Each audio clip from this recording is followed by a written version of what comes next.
Hey guys, thought I would do a little video on some of the stuff that I use when I'm working with leather, doing some of my leather crafting. When I'm making patterns, I just use old manila folders.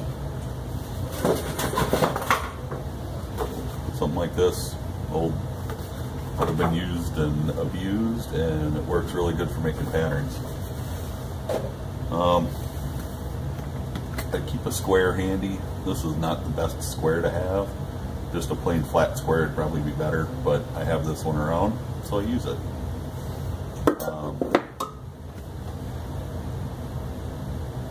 Always have a good ruler, steel ruler. That way I can lay it down and I can cut up against it, get my lines and such straight and square. This one is 1 1/4 inches wide by 12 inches long, and always hangs right here. For heavy leather, you need something good to cut with. This is just one of those snap blades, and it works out pretty well. This is the first one I started cutting leather with. Works really good if you've got a lot of tight corners and stuff that you're cutting. This doesn't do corners real well. That's when we break out just a standard X-Acto knife. Special. I don't know who's trying to get a hold of me now. Seems like every time I sit down to do this, someone's trying to get me. Artificial sinew. I've got black and I've got natural. Just the two colors that I use. Sometimes I like the offset. I like this color with on the black leather sometimes, and sometimes I like the black if I'm working on a brown or a lighter colored leather. I like to use the black just for the contrast. It's kind of nice. This is a stitch groover. I don't use it very often to put stitch grooves in. I use it more to put in grooves when I'm making a fold.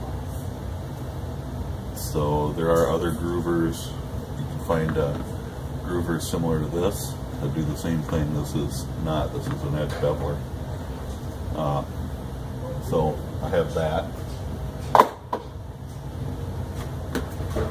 I just have a regular, it's like a meat scissors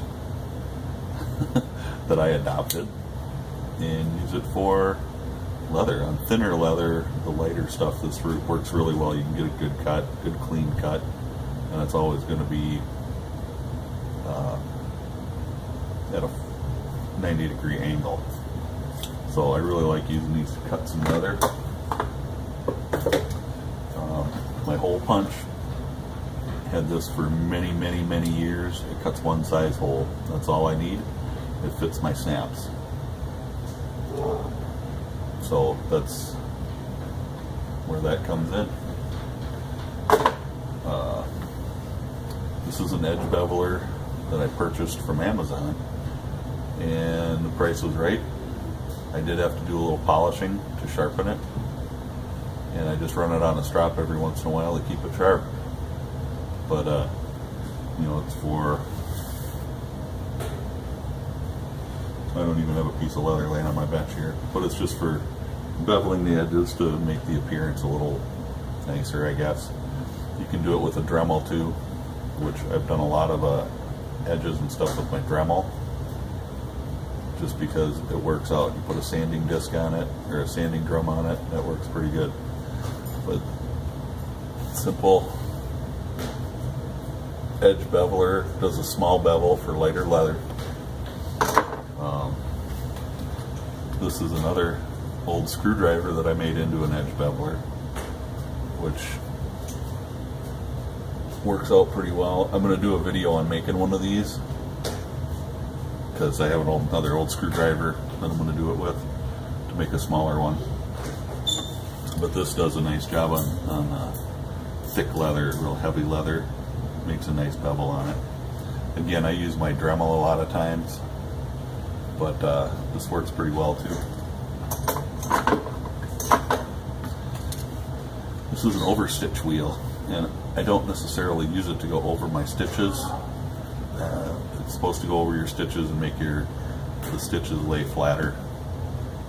I use it to mark for stitch holes, and it works perfect because I get a nice consistent distance between between marks, and that works out really well. It's an overstitch wheel. It's kind of nice to have just to mark your holes. You can eyeball it, you know, when you're getting started. When I started, I used a ruler to get nice consistent stitches or stitch marks, and you don't have to have the fancy tools all the time. I use this a lot to make my holes in my leather and to mark stitch holes. There's an 1/8 inch. There's an 1/8 inch between, and each tine is an 1/8 of an inch. I did take this on my stone, and I stoned it a little bit to sharpen it up a little, because the sharp tools are kind of the key to working with leather, having good sharp tools. But I use this a lot. My little red clamps, these things are the handiest, and I've got 7 of them up here. I've probably got 6 or 7 more of them. I just gotta get them there upstairs. I use them for a lot of different things. They're pretty handy to have. Oh, and look at this, I found a piece of leather. So the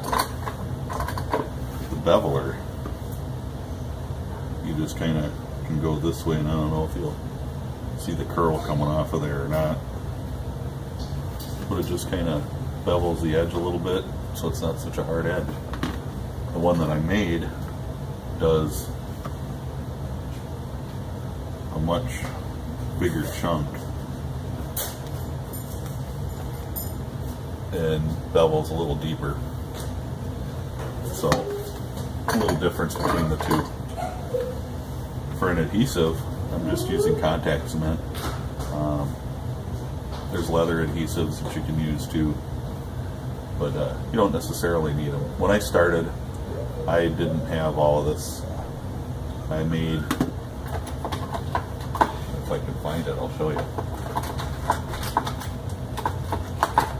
The first tool that I used, it's stuff where it doesn't belong. I always keep a little flashlight on my bench.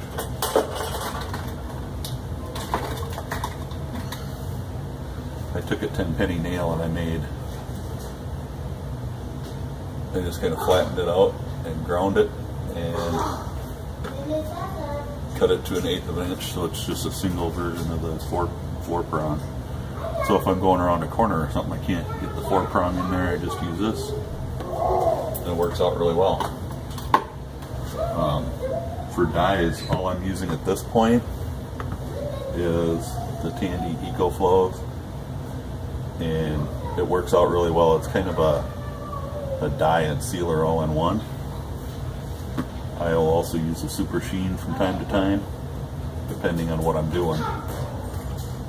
If I'm working with a leather that's already dyed like this, I'll use the super sheen on it to seal it and kind of give it a little bit of a finish. But that's on a cutting mat. This is the side that I use for using with dye, and this is the side that I used for cutting and stuff. So a cutting mat's pretty important to have, because you don't want to cut into your table. When I started, I just had a board, the piece of plywood that I used, and that worked out too. So, but it didn't have the marks on it, and the marks are kind of handy, and it gives me square lines that I can follow. Anyway, that's kind of what I did to get started. Your snaps, you can buy these kits. And, this is just from Hobby Lobby. It was $8, I think. But it comes with an anvil and a setting tool for setting your snaps. And that works out really well. Now that I have the tools, I can just get the snaps, and it's cheaper that way. And I've got a couple of these tools sitting around, different styles that treat the snap different. This is the one that I like the most because it actually rolls it over. That's about it. So there's your quick and dirty, this is what I use video. And you can do a lot with just what I have. Other stuff that I use, you know, all small drill bits. I think this is, oh, I don't even want to guess. I can't read it. Most of them are marked. Then I just run those in my little drill press and I get a nice straight hole through. So that works out pretty well. I did that on my Avenger holster, so if you want to see how that works, go to that video. And that's pretty cool. So that's it in a nutshell. It's the quick and dirty. So y'all stay safe, God bless, and have a great day.